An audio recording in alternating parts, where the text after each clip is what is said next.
I think it is important we understand that there are people in this world who have come under the influence of certain organizations. Many of these clubs, although not secretly known, are very discreet about their activities and goals, and even sometimes their memberships. These societies are exclusive, elite, and for life. The idea here is they get to share information and make deals you and I do not. They get access to things you and I do not get access to. Knowledge is probably one of their greatest advantages. Think about this. There are documents, texts, old records that exist that only exist in the homes of a few of the members in these groups. They are not in libraries or in any archive, no. The good stuff, they keep that. It becomes part of someone's private collection, and only a member may or may not have access to it.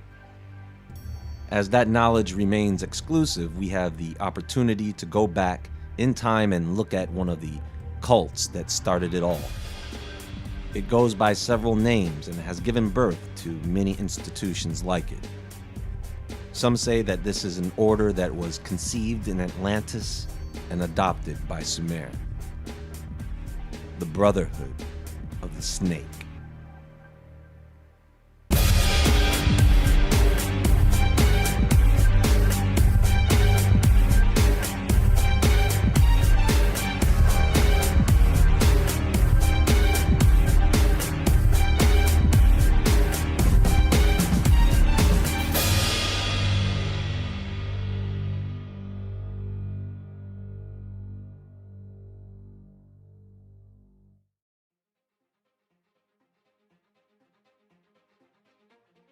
The first thing to understand here, folks, is that I said once before that we have multiple histories or multiple narrations of the past.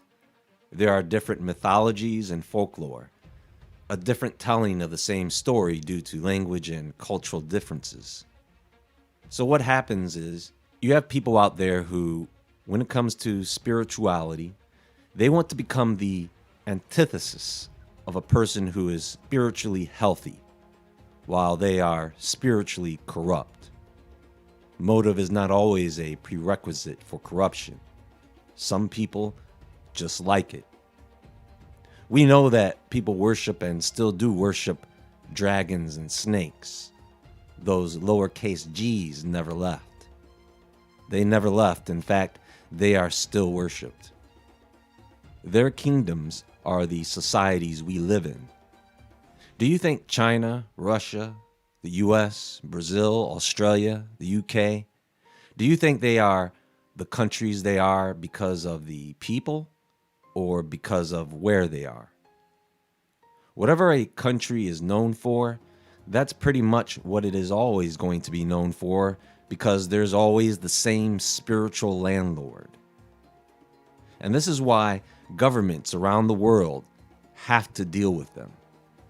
This is why if they want to make some major political change, they have to do some crazy ritual first, right? We've seen them do it throughout ancient history up until today. Understand that these spirits are allowed to do this. It is part of the movement of everything in the universe. Something has been spoken into existence. Everything is moving toward that end, and nothing can stop it. In one story, man is created by the Creator. The serpent deceives man, and his children inherit his curse. In another story, the serpent creates man through hybridization and educates him. Now, you can probably imagine that in the antediluvian world, there were exclusive congregations. But the veil is much thinner at that time. And so if Atlantis was a part of this world that sank, one of the beliefs here is, at that point, the earth left the fourth and fifth dimensions and entered into the third physical material dimension. This also thickened the veil between us and the spirit world. This descent of human beings from the fourth and fifth dimension into the third is not really a lie, because when you go from an empire down to one family, you have to start everything all over again. All that knowledge and advanced technology lost. We are a combination of spirit and three-dimensional flesh. The extraterrestrial spirits that wanted to become us failed. Their children had their bodies taken away from them, so they now roam around in spiritual form, mad at the world and jealous of us. Do you see? Those same spirits, after man started over, those spirits came back and took seats of power around the new forming world and waited for man to repopulate. Think about that. And I have a feeling that the serpent beings helped to form the first secret society. And they started to influence man once again. Serpent beings, but not like a reptile, very human looking, pale, blonde, very attractive, with a foul odor. And their influence on man came from the first two seats of power, Shambhala and Agartha, the outer and inner, two polar opposites, which is suggesting that a hollow earth does indeed exist. Some know these two seats of power as the Brotherhood of the Serpent. It then divided to become the Yellow Dragon Brotherhood of the East and the Red Dragon Brotherhood of the West, together forming the Brotherhood of the Snake. Their guidance and knowledge comes from these spirits in power. You can see the red and yellow color scheme in certain cultures, like those in Tibet. Now, there was a third brotherhood that rose, influenced by another seat of power, the eagle, representing space as the eagle rises up between the two dragons. Make sense? As the two dragons fight or go to war, the third, the eagle, keeps its agenda hidden. And the teachings of these groups form the system of kingdoms that existed all the way up into today.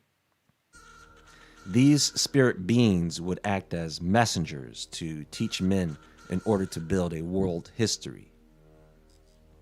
So, after Atlantis fell and a new world began, some of the spirits of that old world incarnated once again to take the form of masters and preachers. Sun worship began. Pyramids and obelisks became monuments to the power of the cosmos, and the foundation for the Illuminati began to form. This type of symbolism is still used today in our skyscrapers and tall churches. Yes, churches. The snake is commonly used as a symbol in our Western culture. This goes back to the Brotherhood of the Red Dragon, the seat of Shambhala. The red-capped Tibetans are the representatives, and they travel the world representing it. Led by the Illuminati to bring forward a grand world government. The Shambhala Brotherhood are the influencers of building empires. The influence that comes from Agartha is less physical and more spiritual. It's kind of like the spirits of Agartha are bound, but they still have the limited ability to materialize when they want to fulfill a purpose, which may be why people see orbs coming out of mountains and volcanoes. Let me ask you all something. Where do you think religion comes from? I know some of you don't want to hear it, but don't think of it as right or wrong. Just understand it and accept it for what it truly is. The conflict comes in because there are people who want to only worship the one true God, while these beings want you all to worship them. So this is where the wickedness comes in. This is where the lies come in. This is where the dark rituals come in. This is where evil comes in. I wouldn't be surprised if the Illuminati did start off with some well-meaning and affluent people who were suckered into starting it, while there was that one dude who had more sinister plans. Does this story help make better sense of things? It's not really complex. It seems pretty much in line with what I have been researching. I try not to dwell too much on the names of places because of languages, but in a universal sense, this explanation could be very close to historical reality, at least for those living at that time, as they have to pass this information on to us. So I guess according to this story, the Brotherhood of the Serpent was or is the secret society, the first and the most powerful. Stay tuned, everyone. There is more to come, more on this, and more on these cultures. I don't know, folks. Something keeps telling me that these mythical, legendary, magical places in ancient history may have been ancient reality. Take care, and as always, friends, stay awake, stay aware, stay safe, and I'll talk to you all soon.